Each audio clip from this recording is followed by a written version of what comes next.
I don't think this is going to be a gentle evolution, but this evolution of going to the cloud and this app-driven economy, it's happening so quickly.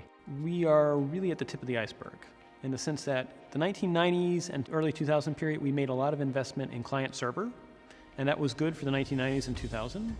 However, the challenge now is client-server is very expensive to maintain, and over time you just accumulate all these different legacy investments, all these aging servers that you now have on premise. That means that an ever-increasing amount of your budget is being spent just to maintain those systems as opposed to do new things for the public. So, wanting to try and get out of this sort of trap of maintaining legacy, one of the things we've been doing at the FCC, and as well as with other public sector organizations, is to move to the cloud as quickly as we can.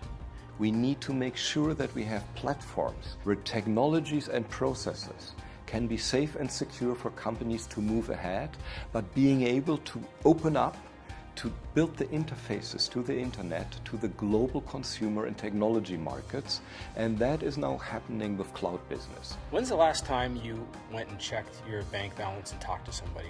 When's the last time you booked an airline and didn't do it over the net? When is the last time that you actually went into a store to buy music and didn't do it digitally? Think about all the things you do almost each and every day, and are you reacting with a human, or are you reacting with software?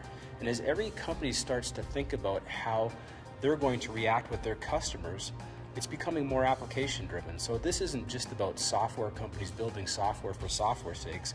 This is about companies trying to get close to their customers.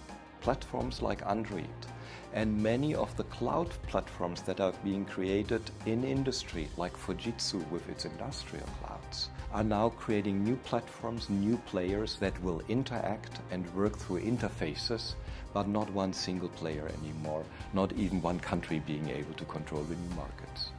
The key challenges with moving wholesale to the cloud, I would say, are 80% people and culture and 20% technology. A lot of people have concerns about where is their data located. A lot of people have concerns about their custom processes they may have built into the systems they had on premise. Whereas if you move to the cloud, that might make it harder to actually build in your own custom processes. And you really have to tease out what are those processes that are absolutely essential to have that are unique, and what are those things that actually you can use a commodity-based process and you don't need to do it by yourself. The challenge, however, is it is huge institutional resistance. And that's why I say any good leader has to recognize that you need to manage the friction of the organization in order to make the change. How do you actually bring the organization along and you can get them to where they go? In this case, as a CIO, we get them to the cloud, we actually make the progression we need to make, and we become more fast, more nimble, and more resilient as a result.